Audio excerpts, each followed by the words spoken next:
दोस्तों, हम junior assistant के पीवाईक्यूज डिस्कस कर रहे हैं। अभी तक हमने मैथ्स और रीजनिंग के कुछ पीवाईक्यूज डिस्कस किए जूनियर असिस्टेंट के। आज हम करेंगे कंप्यूटर का फर्स्ट पीवाईक्यू डिस्कशन जो 2024 जूनियर असिस्टेंट का रहने वाला है। ये इंपॉर्टेंट रहने वाला आपके लिए सेशन, अगर आप जूनियर असिस्टेंट की प्रिपरेशन कर रहे हैं या फिर आप जेके एसएसबी की प्रिपरेशन कर रहे हैं, क्योंकि पीवाईक्यूज इंपॉर्टेंट रहते हैं किसी भी एग्जाम के लिए, ताकि एटलीस्ट आपको ये ट्रेंड पता चले कि क्वेश्चन किस फॉर्मेट में आते हैं, क्या क्वेश्चन का लेवल रहता है, कितनी डेप्थ रहती है, कितना आपको पढ़ना है, क्या स्किप करना है। ये सब चीजों को एनालाइज करने के लिए आपको पीवाईक्यूज बहुत ज्यादा हेल्पफुल रहते हैं। तो उसी लिए हमने पीवाईक्यूज की सीरीज स्टार्ट की है। अगर आप फर्स्ट टाइम ये वीडियो देख रहे हैं तो आप प्रीवियस जो वीडियोस हैं जो पीवाईक्यूज के ऊपर है, मैथ्स का कंपोनेंट और रीजनिंग का, आप वो जाकर भी देख सकते हैं। और काफी सारे स्टूडेंट्स का उन वीडियोस पे भी रिस्पांस बहुत अच्छा है, बहुत ब्रिलियंट रिस्पांस है। आपके मैसेजेस भी मैं देखता हूँ कि आपको समझ भी आ रहा है, सब कुछ जो भी आपकी रिक्वायरमेंट है मैं सारा वहां पे देखता हूँ। ठीक है, तो आज हम फिलहाल करेंगे जूनियर असिस्टेंट का पेपर 2024 का कंप्यूटर का सेशन। चलिए, स्वागत है आपका फिर से एक बार विंग से एक उड़ान के चैनल में। आज हम स्टार्ट करते हैं कंप्यूटर का कंपोनेंट। चलिए करते हैं स्टार्ट। क्वेश्चन नंबर 1 बहुत ही सिंपल क्वेश्चन है। What is the relationship between bits and byte. अब आपको पता है बिट्स क्या होता है। बिट्स जो होता है ये स्मॉलेस्ट यूनिट ऑफ डेटा होता है, मतलब कोई भी डेटा उसका जो सबसे छोटा यूनिट है वो क्या है, बिट है। जैसे सेल जो होता है वो सबसे छोटा यूनिट होता है, उसी तरह बिट जो होता है वो कंप्यूटर में सबसे छोटा। और बिट जो होते हैं वो किस फॉर्म में होते हैं, 1 और 0। और हमें पता है कंप्यूटर जो है वो यही लैंग्वेज समझता है, 1 और 0। ये आपको पता है। ठीक है, अब देखिए, अगर आपको रिलेशन आपने पढ़ा है तो आपको पता होगा कि 1 बाइट इज इक्वल टू कितना होता है, 8 बिट्स होते हैं। ये रिलेशन आपको बहुत अच्छे से पता होगा, 1 byte is equal to 8 bits. तो ये आपका ऑप्शन बी करेक्ट होता है। ठीक है, चलिए करते हैं नेक्स्ट क्वेश्चन में। बिल्कुल सिंपल क्वेश्चन था ये। अब आ जाइए सेकंड क्वेश्चन। इसमें आपको टोटल 20 क्वेश्चंस आए हैं। जूनियर असिस्टेंट में 20 क्वेश्चंस आए हैं और आप चेक करिएगा आउट ऑफ 20 आपने कितने करेक्ट किए, ये आपको पता होना चाहिए। ठीक है, आप ये चेक करना चाहते। The first supercomputer developed by the Center for Development of Advanced Computing, जिसको CDAC भी बोलते हैं, जो पुणे में है, वो फर्स्ट सुपर कंप्यूटर किसने क्या बना, उस कंपनी ने क्या बनाया था फर्स्ट सुपर कंप्यूटर, उसका क्या नाम था। तो आपको अगर आपने पढ़ा होगा तो बड़े अच्छे से आपने पढ़ा होगा, परम 8000 जो था वो फर्स्ट कंप्यूटर बनाया था। किसने बनाया था, CDAC का, जो कहाँ पे उसका है हेडक्वार्टर, कहाँ पे है, पुणे में उसका हेडक्वार्टर। ठीक है, और परम, अगर आपको परम की फुल फॉर्म आती है तो ये जो परम होता है इसकी फुल फॉर्म होती है पैरेलल मशीन। इसकी फुल फॉर्म क्या होती है बेटा, पैरेलल मशीन। तो ये भी इसकी फुल फॉर्म होती है और फर्स्ट कंप्यूटर था सुपर कंप्यूटर। ठीक है बेटा, चलिए अब चलते हैं क्वेश्चन नंबर थर्ड। दोनों क्वेश्चन ज्यादा मतलब इजी लेवल के आए। अभी पहला क्वेश्चन भी इजी, सेकंड भी इजी। ठीक है, विच of the following is a product of Meta platforms. ये आपको बड़े अच्छे से पता होगा, आजकल मेटा बड़े अच्छे से आपको, अगर आप इंस्टाग्राम यूज करें, फेसबुक यूज करें, जो आज जनरली सभी करते हैं, तो आपको पता होगा मेटा क्या है। मेटा ने व्हाट्सएप को भी ऑन किया हुआ है, फेसबुक को भी, मैसेंजर को भी, थ्रेड को भी, इंस्टाग्राम को भी। ये सबको जो है ये कंपनी किसके अंडर आती है, मेटा के अंडर आती है। तो मुझे बताइए इसमें से, आपको पता है ये जो इंस्टाग्राम है, बाकी तीन में से कोई भी नहीं, ये सारी माइक्रोसॉफ्ट की कंपनी के अंडर आता है। बट जो इंस्टाग्राम है वो किसके अंडर आता है, मेटा के अंडर आता है। और इसके फाउंडर कौन है आपको वो भी अच्छे से पता है। चलिए, अगर आपको नहीं, जिसको पता है वो कमेंट में जरूर मैसेज करके बताइएगा मेटा के फाउंडर कौन है। ठीक है, हालांकि बड़ा बेसिक क्वेश्चन है। चलिए अब देखिए, which of the following is not an e commerce website. E commerce, आपको पता है ई कॉमर्स कौन सी वेबसाइट्स होती है जिसके थ्रू हम क्या करते हैं, सेल एंड परचेज करते हैं ना। ठीक है, अब देखिए ई कॉमर्स साइट जो होती है कौन सी नहीं है, नॉट नॉट पूछा उन्होंने। अब आपको पता है एजियो भी है, ठीक है, अमेजोन भी है, फेसबुक नहीं है यहाँ पे, और बुक माई शो। अब आपको पता है जो फेसबुक है ये ई कॉमर्स साइट नहीं है, इससे के थ्रू क्या करते हैं हम, चैट करते हैं हम। ठीक है, इसमें पेजेस, प्रोफाइल वगैरह सब होता है। बट बाकी जो है वो सारी ई कॉमर्स साइट है, बट ये नहीं है, ये जो चैट या मैसेंजर है ये। ठीक है, चलिए अब करते हैं क्वेश्चन नंबर 4। अभी तक जो क्वेश्चन नंबर 5, अभी तक जितने 4 क्वेश्चन आए थे चारों के चारों क्या है, बिल्कुल इजी लेवल है उनका। अब यहाँ पे देखिए मैच ऑफ द फॉलोइंग आपको दिया। जब आप कंप्यूटर का इनफैक्ट सबसे पहला टॉपिक जनरेशन से ही स्टार्ट होता है और आपको बड़े अच्छे से पता भी होगा। फर्स्ट जनरेशन में आपको पता है वैक्यूम ट्यूब्स यूज हुई थी ये। तो फर्स्ट का जो ऑप्शन है करेक्ट कौन सा आ गया, सेकंड। फर्स्ट जनरेशन में वैक्यूम ट्यूब्स यूज की थी, लार्ज साइज की होती थी और लिमिटेड प्रोसेसिंग पावर होता था। और सेकंड जनरेशन में आपको पता है इसके बाद जो वैक्यूम ट्यूब्स के बाद क्या आए थे आपके ट्रांजिस्टर्स आए थे। क्या आए थे? ट्रांजिस्टर। तो ये आ गया सेकंड जनरेशन में। कौन आ गया? ट्रांजिस्टर्स आ गए, स्मॉलर एंड मोर रिलायबल। ठीक है।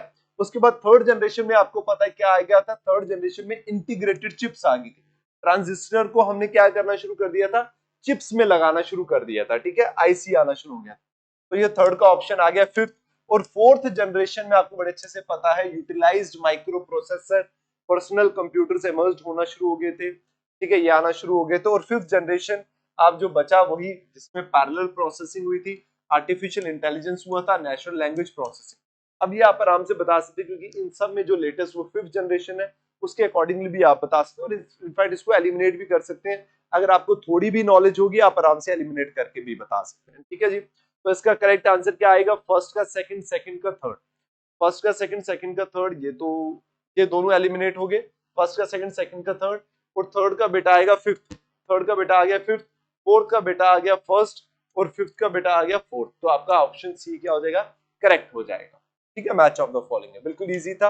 अभी तक हमने 5 क्वेश्चन किए और पांचों के 5 इजी। बेटा ये इंपॉर्टेंट इंफॉर्मेशन है आपके लिए। जैसे आपको पता है कि अभी कुछ प्लेटफॉर्म्स पे, इनफैक्ट हमने अपने प्लेटफॉर्म्स पे भी मेंशन किया कि 700 प्लस वैकेंसीज जो है वो नोटिफाई हो जाएंगी बहुत जल्दी, होनी भी चाहिए साल तक। तो अगर वो होने वाली है उससे पहले ही हमने, इनफैक्ट नोटिफिकेशन आने से पहले ही हमने कह दिया था कि हम फाउंडेशन बैच स्टार्ट कर रहे हैं। ये फाउंडेशन बैच जो है वो स्टूडेंट्स के लिए जो अपकमिंग एग्जाम्स की प्रिपरेशन कर रहे हैं या फिर ग्रेजुएशन के लास्ट ईयर में या फिर गवर्नमेंट एग्जाम्स की प्रिपरेशन करना चाहते हैं, उनके लिए जो बैच है वो बेस्ट रहेगा क्योंकि इसमें आपको जेकेएसएसबी का कॉमन पोर्शन सारा का सारा पढ़ाया जाएगा। दोबारा आपको कोचिंग करने की जरूरत बिल्कुल भी नहीं पड़ेगी। जेकेएसएसबी के अंदर जितने भी आपको कंपोनेंट्स है, मैथ्स, रीजनिंग, कंप्यूटर, उसके बाद जीएस का पोर्शन हो गया, इंग्लिश हो गया, ये सारा का सारा आपका कवर हो जाएगा। तो आपको एक ही बार टाइम इन्वेस्ट करना है। उसके बाद आपका फिर आगे आपको रिवाइज करना है, अपने एंड से पढ़ना है, प्रिपरेशन करनी है, टेस्ट देना है। तो अगर आप अच्छे से पढ़ेंगे तो 100% आपका ये जो कमिंग वैकेंसीज आने वाली है इनमें से किसी न किसी लिस्ट में आपका जरूर नाम होगा। तो इंपॉर्टेंट है। इस पे हम क्या करवाने वाले हैं बेटा? एक आपका जो जूनियर असिस्टेंट, ये सारा सारा कवर होगा। क्लास टेस्ट रहेंगे बेटा इसमें आपके। क्लास टेस्ट जो इंपॉर्टेंट होते हैं, जैसे आपने सपोज करो आपने अगर वीक का पढ़ लिया, 10 डेज तक एक सफिशिएंट पढ़ लिया, उसके बाद उसका टेस्ट होगा। ठीक है, क्लास टेस्ट रहेंगे इसमें। ठीक है, क्लास टेस्ट रहेंगे और पीडीएफ्स रहेंगी जो अपडेटेड स्टडी मटेरियल होता है। ये जो फाउंडेशन बैच है हमारा, ये ऑनलाइन और ऑफलाइन दोनों अवेलेबल है। अगर आप ऑनलाइन करना चाहते हैं हमारी एप्लीकेशन डाउनलोड कर सकते हैं, वहां पर जाकर आप रजिस्टर भी कर सकते हैं। हमने कोर्स को लॉन्च कर दिया हुआ है, बट ये एक्टिव या फिर जो लाइव होगा वो कब होगा बेटा? 27 अक्टूबर को लाइव हो जाएगा। हमने कोर्स को एक्टिव कर दिया हुआ है। अगर आप जाकर रजिस्टर करते हैं, अभी भी आपको फर्स्ट कुछ स्टूडेंट्स के लिए, फर्स्ट 10 स्टूडेंट 20 कुछ ऑफर है अभी। अब वहां पे जाकर आपको डिस्काउंट भी अभी मिल सकता है।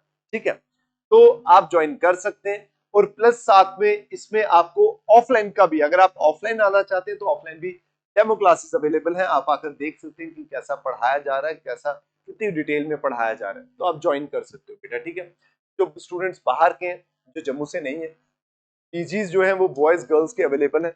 हम उनको कॉन्टैक्ट डिटेल्स दे देंगे, वो अपने कन्वीनियंट के अकॉर्डिंगली ज्वाइन कर सकते हैं जो भी पीजी आपको ज्वाइन करना बेटा। ठीक है, चलिए अब चलते हैं क्वेश्चन नंबर 6 में।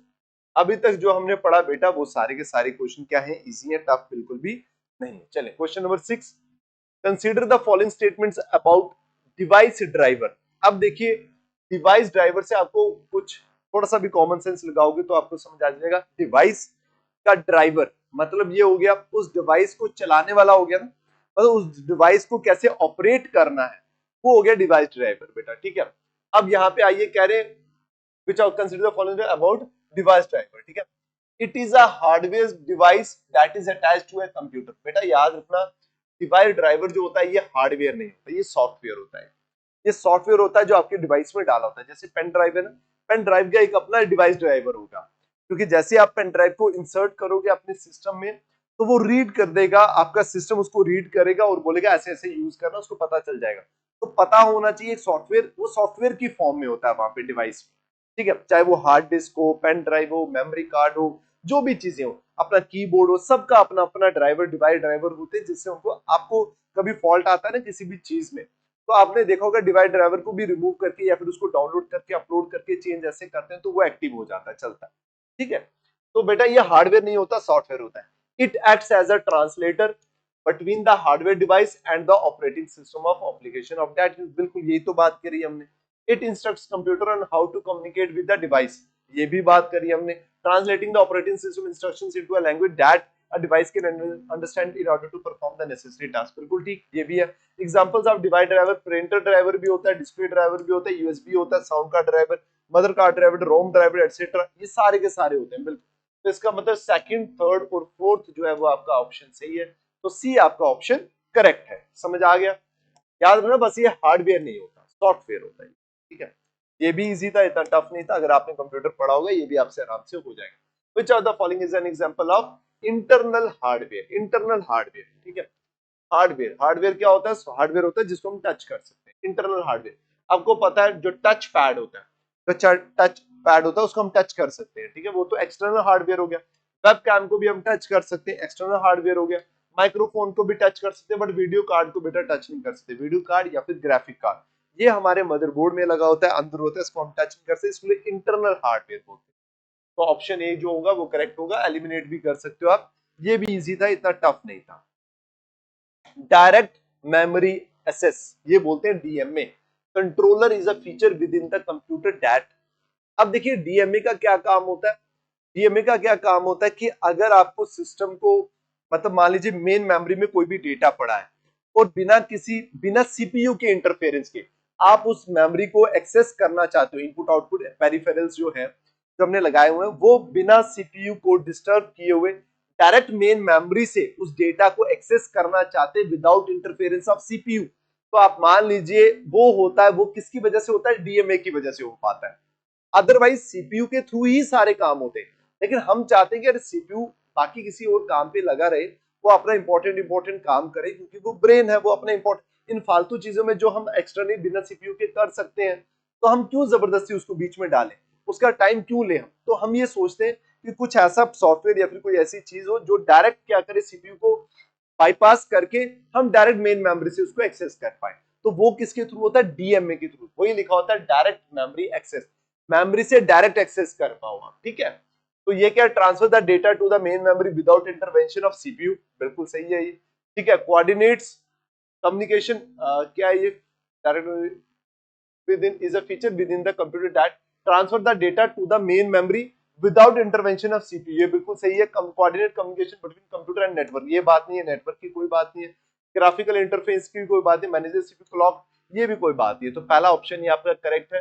ये क्या करेगा? Data to the main memory without the intervention of CPU, या देगा या लेगा, जो भी, रीड या राइट दोनों में से कोई भी, ठीक।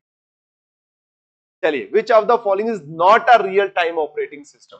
अब बेटा रियल टाइम आपको पता होगा, रियल टाइम वो ऑपरेटिंग सिस्टम होते हैं जिसमें मतलब विद इन टाइम, कुछ टाइम का उस पे टाइम पे डिपेंडेंट होते हैं। विद इन टाइम कॉन्स्टेंट्स आपको क्या करना पड़ता है? आपको रिस्पॉन्ड करना होता है, ठीक है। तकरीबन ये इंडस्ट्रीज में इन जगहों पे यूज होते हैं, ठीक है। कोई भी काम करवाना आपको टाइम के स्टैंड पे कि भाई इतना टाइम है वो होना चाहिए, इतना टाइम है ये होना चाहिए, तो वो जो ऑपरेटिंग सिस्टम होते हैं उनको क्या बोलते हैं हम? रियल टाइम ऑपरेटिंग सिस्टम बोलते हो। तो ये कह रहे हैं कि नॉट अ रियल टाइम। अब ये बेटा आपको पता होना चाहिए, ऐसे ये आप मतलब इसको एलिमिनेट भी नहीं कर सकते, इनकी नॉलेज होगी तभी आपको पता होगा, अदरवाइज नहीं। देखिए जो सिंगल लाइनेक्स होता है ना ऑपरेटिंग सिस्टम, वो जो होता है वो रियल टाइम होता है। वो कौन सा होता है? सॉरी, वो जो होता है नॉर्मल होता है, रियल टाइम नहीं होता, वो नॉर्मल होता है, ठीक है। तो ये रियल टाइम भी होता है, ये भी रियल टाइम होता है बेटा, ये भी रियल टाइम होता है। बट जो पाम ओएस है ना, ये जो ऑपरेटिंग सिस्टम होता है, ये general operating system, normal operating system होता है, रियल टाइम नहीं होता है। रियल टाइम का मतलब ये हो गया टाइम डिपेंडेंट, ठीक है। तो ये नहीं होता। जैसे विंडोज जो होती है हमारी, वो भी रियल टाइम नहीं होती, एंड्रॉइड जो होता है वो भी नहीं होता, ठीक है। उसी तरह पाम तो जो पाम ओएस होता है ये भी हमारा क्या होता है? रियल टाइम नहीं होता। तो आपका आंसर आ जाएगा पाम। ये आपको पता होगा कुछ एग्जांपल्स, तो आप इसको कर पाओगे, ठीक है। अब आ जाइए यहाँ पे, आप कह रहे हैं शॉर्टकट कीज आपको बताना है, ये मैच ऑफ द फॉलोइंग है। आपको बाकी कुछ ना पता हो, कट का पता होना चाहिए। कट क्या होता है? कंट्रोल प्लस एक्स कट होता है, और पेस्ट क्या होता है? Control plus V. ये दोनों आपको तो पता होंगे, 200% मैं कह सकता हूँ ये दोनों आपको पता होंगे। नॉर्मली जो थोड़ा सा भी यूज करते हैं बच्चे, ठीक है। कट का हो गया 3 और पेस्ट का हो गया 4। देखते हैं इससे एलिमिनेट होता है। 3 का 4, 3 का 1, ये एलिमिनेट हो गया। 3 का 4 और 4 का 3, 4 का 3, 4 का 2 नहीं होगा, 4 का 4 नहीं होगा, 3 का 4 है। अच्छा 3 का 3 है और 4 का 4 है, सॉरी मैं इसको भी गलत पढ़ रहा हूँ। 3 का 3 दिया है इन्होंने, तो ये भी गलत हो गया, ये भी गलत हो गया, ये भी गलत हो गया। तो ये तो इसी दोनों में से क्या हो रहा है आपका, बस इन दो, अगर आपको इन दोनों का भी पता है शॉर्टकट की तो आराम से ये क्वेश्चन भी सॉल्व हो रहा है आपसे। तो रिप्लेस का होता है बेटा क्या, कंट्रोल प्लस एच, जिससे आप हिस्ट्री फाइंड कर सकते हैं। अगर ये दोनों प्रेस करते हैं, कोई चीज सर्च कर रहे हैं तो हिस्ट्री फाइंड कर, मतलब कुछ आपको सर्च करना है, कंट्रोल प्लस एच करोगे तो वो डायलॉग बॉक्स आ जाएगा जहाँ पे आप कुछ भी सर्च कर सकते हो, ठीक है। हाइपरलिंक आपको पता है एक लिंक होता है जो कहीं पे भी आप इंसर्ट कर सकते हो ताकि आप उस लिंक को क्लिक करें तो डायरेक्ट उस पेज पे चले जाए, ठीक है। तो ये आ गया आपका आंसर, करेक्ट आंसर है बेटा ऑप्शन सी। अब चलिए नेक्स्ट में, ज्यादा एक्सप्लेन नहीं करूंगा, 20 क्वेश्चन हैं, चलो वीडियो भी थोड़ी लिमिटेड रहेगी और आपका थोड़ा इंटरेस्ट भी बना रहेगा, ठीक है। Which of the following is a primary feature of Microsoft Access? देखिए Microsoft Access और Microsoft Excel ऑलमोस्ट दोनों में क्या होता है, कंफ्यूज होते हैं स्टूडेंट। लेकिन क्या होता है, माइक्रोसॉफ्ट जो एसएस होता है ये डेटाबेस मैनेजमेंट होती है, डेटाबेस मैनेजमेंट सिस्टम है। और वो एक्सेल जो होता है वो स्प्रेडशीट होती है। आपको ये इतना पता होगा, एक्सेल जो होती है वो क्या होती है, स्प्रेडशीट होती है, ठीक है।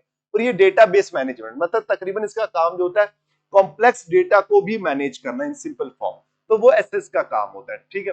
तो क्या ये primary feature Microsoft SS, it is a web development framework? नहीं, बिल्कुल नहीं। इट इज अ स्प्रेडशीट, ये मैंने अभी आपको बताया, बिल्कुल भी नहीं, स्प्रेडशीट नहीं होती है। It is a graphic design software, बिल्कुल भी नहीं। It is a database management system used for creating, managing and quarrying databases, basis, ठीक है। तो ऑप्शन डी क्या आ गया आपका, करेक्ट आंसर आ गया, बिल्कुल सही है ये भी, ऑप्शन डी। ये डेटाबेस मैनेजमेंट सिस्टम है बेटा। अब यहाँ पे आ जाइए, अब पूछा इन्होंने आपको कि shortcut keys on power point presentation. तो बेटा ये आपको शायद पता होगा तो तभी होगा, है ना। शॉर्टकट कीज ऐसे तुक्का भी लगाओगे तब भी नहीं, क्योंकि जनरल शॉर्टकट कीज फिर भी पता होती है, बट स्पेसिफिक अगर पूछा तो वो आपको पता ही होना चाहिए। वैसे आपको बता दो, आपने शॉर्टकट कीज अगर याद की होगी, इसमें कोई कंसेप्ट नहीं, ये डायरेक्ट इसका है। एफएस को अगर आप करते हो start the presentation from beginning, इसको अगर करते हो तो start the presentation from the current slide. Alt plus F5 करते हो, function F5 start the presentation in presenter view. और एस्केप करते हो तो एंड द प्रेजेंटेशन। ये आपको बड़े अच्छे से पता होगा एस्केप का मतलब क्या होता है, ये आपको पता है।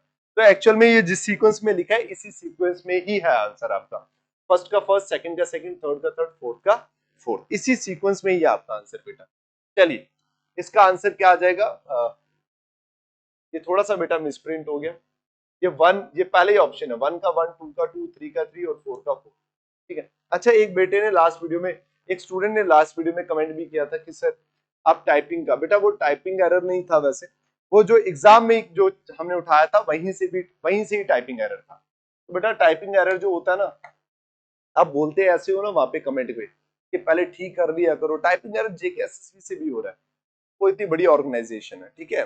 तो हमसे भी हो सकता है, अगर हो भी जाता है तो इतना ये कोई बोलने वाली बात नहीं होती कि आप उसको भी पॉइंट करो। बेटर है जो इन्फॉर्मेशन दी जा रही है आप उसको करो, ऐसे उस पर ध्यान दे रहे हो, बेटर अपन जो आपको मिल रहा है, जो फायदे वाली चीज है वो ले लो आप, ठीक है। उस पर गौर मत करो, वो तो चलो इग्नोर हो भी सकता है, छोटा सा तो एरर था वो। चलिए, विच of the following statement about MS power point slide, ये भी आपको बता दूं, ये स्लाइड SLID, ये भी वहां पे पेपर से सीधा सीधा डी तक आया हुआ है, ई नहीं लिखा हुआ, वहां पे भी मिस्टेक है, ठीक है। Slide master feature is not true, क्या बोला है स्लाइड मास्टर। देखिए स्लाइड मास्टर क्या होता है, एक मेन स्लाइड होती है जिसमें आप कुछ भी चेंज करेंगे पूरी आपकी जो स्लाइड्स होती है सब चेंज, मतलब उसी स्लाइड में अगर आप फॉन्ट चेंज कर रहे हैं तो सारी स्लाइड में चेंज होगा, उसी स्लाइड में अगर आप बोल्ड कर रहे हैं, लेटर कुछ भी चेंज कर रहे हैं, फॉर्मेट कर रहे हैं, कलर चेंज कर रहे हैं, तो उसको चेंज करने पे आप सारी स्लाइड पे चेंज हो जाएगा। हर बार आपको हर एक स्लाइड पे जाकर चेंज करने की जरूरत नहीं है, आपको सिर्फ मेन स्लाइड पे चेंज करना, पूरी सारी की सारी स्लाइड पे चेंज आ जाएगा, समझा। Changes made to the slide master affect all slides in the presentation that use the same layout, you can create multiple slide master, क्या बोला है इन्होंने, नॉट ट्रू। अच्छा ये पहला भी तो सही है, ये भी सही लग रहा है, you can create multiple slide master within a single, ये भी सही है। Slide master can not be used to, ये गलत है बेटा, ये गलत है। Custom slide layouts can be created and saved in the slide master, ये भी सही। कह रहे slide master can not be used to modify the font, यही तो बात मैंने आपको बोली कि आप स्लाइड मास्टर के थ्रू फॉन्ट को भी चेंज कर सकते हो, ठीक है। मॉडिफाई क्यों नहीं कर सकते, कर सकते हो। बैकग्राउंड ऑफ स्लाइड्स को भी चेंज कर सकते हो, सबको मॉडिफाई कर सकते हो बेटा, ठीक है। तो इसका जो नॉट ट्रू है वो कौन सा है, सी है, बाकी क्या है, ट्रू है, ठीक है। चलिए अब आ जाइए क्वेश्चन नंबर 14 पे बेटा। अब ये बड़ा आपको कॉमन, आपने शायद ईमेल पे बड़ा कॉमन क्वेश्चन आता है ये, ठीक है। अब मुझे इसका फुल फॉर्म बताना, इसका फुल फॉर्म बताना, इसका फुल फॉर्म बताना, इन दोनों का फुल फॉर्म बताना, ठीक है। मैसेज करना कमेंट में, मुझे बताना, जेन्युइनली बताना, ठीक है। आपको ये नहीं कि देखकर बता दिया उससे कोई फायदा नहीं। आप अपने बस अपने एंड पे बता देना ना, आपको भी सेटिस्फेक्शन है, मुझे भी लगेगा कि हाँ यार चलो आता है बच्चों को। अब देखिए कह रहे हैं विच of the following statement about email protocols, protocols के आगे एक मतलब प्रिंसिपल्स, कुछ तरीकों के साथ जो चीजें होती हैं, ठीक है। And services is not true, is not true. POP3 जो होता है ना, enables users to access their email messages directly on the server without downloading them। ये पहला ही गलत है। एक्चुअली POP3 का ये काम होता है कि आप डायरेक्टली सर्वर पे जाकर एक्सेस नहीं कर सकते, आपको डाउनलोड करना पड़ेगा। तो इन्होंने ये जो लिख दिया ना विदाउट डाउनलोडिंग देम, यही ये क्या हो जाता है, नॉट ट्रू आ जाता है। सॉरी यही तो आपका आंसर होगा, यही आपका आंसर होगा, ठीक है। आपको डाउनलोड करना पड़ता है सर्वर से, उसके बाद जाकर आपको एक्सेस करना पड़ता है। IMAP क्या हो जाएगा, allows user to access and manage their email on multiple device will while keeping the messages synchronized. इसका मतलब पता क्या होता है, इसका मतलब ये हो गया कि अगर आप इंटरनेट पे ही जाकर उसको, इसकी फुल फॉर्म से ही आपको समझ आ जाएगा वैसे, ठीक है। इंटरनेट पे ही जाकर आप एक्सेस भी कर सकते हो, ईमेल्स को एक्सेस भी कर सकते हो। और अगर जहां पे मान लो आप मोबाइल पे एक्सेस कर रहे हो, ईमेल पे जाकर अपने मोबाइल पे ओपन किया आपने, कोई मैसेज को ओपन कर दिया, डाउनलोड नहीं किया आपने, जस्ट डायरेक्टली आप मेल मतलब वहीं पे सर्वर पे नहीं जाकर एक्सेस कर रहे हो। अब आपको ये पता ना हर चीज का अपना अपना सर्वर होता है, जैसे फेसबुक का अपना सर्वर है, इंस्टाग्राम का अपना सर्वर है, ईमेल का अपना सर्वर है। सर्वर क्या हो गया, जितने भी क्लाइंट, जितने भी कस्टमर्स उस प्रोडक्ट को यूज कर रहे हो, उन सब का जो डेटा होगा वो जाकर उस सर्वर में सेव होगा, हवा में तो सेव होगा नहीं। तो अब ये इसका मतलब ये हुआ, एक मिनट,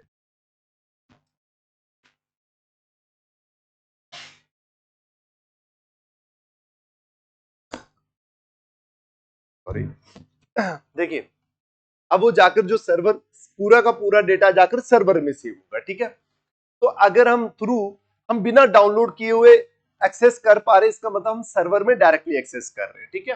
तो वो काम जो करता है वो कौन करता है, IMA के थ्रू हम कर पाते हैं। अब मैसेजेस को डाउनलोड थोड़ी करते हैं, डायरेक्ट जाकर सर्वर में एक्सेस करते हैं, वो थ्रू इस प्रोटोकॉल के करते हैं, IMAP के थ्रू। समझ आ गया आपको।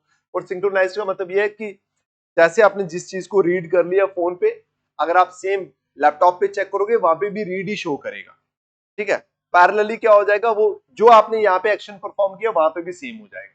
ये नहीं कि यहाँ पे आप रीड कर चुके हो, आप लैपटॉप पर जाकर ईमेल को ओपन कर रहे हो तो वहां पे वो अनरीड ही शो कर रहा है, वो वहां पे रीड शो करेगा आपको, ठीक है। SMTP is used for sending, बिल्कुल ठीक है, outgoing email messages, email clients can use to encrypt the communication, बिल्कुल ठीक है। अब बस आपने इसकी फुल फॉर्म मुझे बतानी है। क्वेश्चन नंबर 14, दो काम दिए मैंने आपको अभी तक, ठीक है। जूनियर असिस्टेंट का बेटा क्योंकि नोटिफिकेशन आ गई है, आपको पता है फॉर्म फिलिंग डेट भी स्टार्ट होने वाली है, तो बेटा आप इसकी प्रिपरेशन कर रहे हो। तो हमने इसका कोर्स जो है वो लॉन्च किया हुआ है, क्लासेस रेगुलर चल रही हैं, रिकॉर्डेड क्लासेस चल रही हैं, अपलोड हो रही हैं, GS की, कंप्यूटर की, मैथ्स की, रीजनिंग की, इंग्लिश की, साइमल्टेनियसली डेली क्लासेस चल रही हैं। जो स्टूडेंट सब्सक्राइब किया हुआ है वो उनको पता होगा हमारी डेली क्लासेस चल रही है, रेगुलर एक एक क्लास हमारी डेली अपलोड हो रही है, और आप वहां पर जाके अपनी प्रिपरेशन स्टार्ट कर सकते हैं। अगर आपने अभी तक सब्सक्राइब नहीं किया हुआ, उसका एक्सेस नहीं लिया हो, तो एप्लीकेशन डाउनलोड करके आप ले सकते हो वहां पे जाके, ठीक है। जहाँ पे आपको टेस्ट मिलेंगे, फैकल्टी का अगर आपको कोई डाउट है तो फैकल्टी के साथ आप इंटरेक्शन कर सकते हो, ठीक है। रैंक वाइज जो आप टेस्ट दे रहे हो उसका रिजल्ट आएगा, उसके बाद अपडेट, जो भी स्टडी मटेरियल वो भी आपको अपडेटेड मिलेगा, ठीक है बेटा। चलिए अब आ गया IC chips for computer usually made up metal of, किस मेटल, ये पता आपको, सिलिकॉन, सिलिकॉन बड़े अच्छे से पता आपको, ठीक है, इसका बनता है ये। चलिए बिल्कुल इजी क्वेश्चन है। The dash folder retains copies of email messages have started but are not yet ready to be send. ये आपको पता है, कोई मैसेज आप टाइप करते हैं और फिर किसी भी रीजन से अगर क्लोज कर देते हैं तो वो कहां पर जाके बेटा सेव होता है, वो ड्राफ्ट पे सेव होता है, ठीक है। The draft folder retain copies of email messages. ये आपको बड़े अच्छे से पता है बेटा, ठीक है। चलिए, dash is a programming language used to macros. अब मैक्रो क्या होता है एमएस एक्सेल में? मैक्रो का क्या फंक्शन होता है? कोई भी चीज आप काम कर रहे हैं ना, जिस भी आप मतलब जिस भी डेटा पे आप काम कर रहे हो, आप चाह रहे हो ये जो एक्शन है, मतलब एडिशन हो गया, सब्ट्रैक्शन हो गया, या फिर बोल्ड करना, कोई भी एक्शन मान लीजिए, आप चाह रहे हो कि यार ये बार बार मुझे करना है, बार बार परफॉर्म करना है, ये काम करना है बार बार। आप क्या करोगे, मैक्रोज में जाकर उसको सेव कर दो। ऑटोमेटिकली आपको हर बार मैनुअली करने की जरूरत नहीं पड़ेगी उस काम को, बोल्ड करना, लेटर को चेंज करना, कैपिटल स्मॉल या फिर पैराग्राफ चेंज करना, वो आप वहां पर कर दोगे ना, ऑटोमेटिकली आपका कंप्यूटर वो खुद ब खुद करता जाएगा। आपको सिर्फ टाइप करना है या डेटा को लिखना है, जैसे भी लिखना है, वो खुद बाकी उसका लेआउट फॉलो करवाएगा, ठीक है। और ये जो लैंग्वेज होती है ना बेटा, macro to write a macro in Excel, वो वीबी स्क्रिप्ट से होती है। बाकी सारी पाइथन, सी, ये आपको पता है प्रोग्रामिंग लैंग्वेजेस जो होती हैं, कोई ये हमारी हाई लेवल लैंग्वेज होती है जो आजकल पाइथन में मतलब एआई वगैरह इनमें सब में यूज कर रहे हैं, ठीक है। जावा और सी प्लस, ठीक है। चलिए, अब आ जाइए क्वेश्चन नंबर 8। ये आ गया बेटा, count if. What is the function of count if double bracket, ये ब्रैकेट क्लोज इन एक्सेल। ये बेटा क्या होता है कि ये अब आपने पढ़ा होगा तभी आएगा ये। Count cells as specified. What is the function count cells as specified? Specified का मतलब हो गया, आप कोई भी कमांड दे रहे हैं, मान लीजिए ये काउंट इफ लिखा और इस ब्रैकेट के अंदर आपने लिखा काउंट इफ।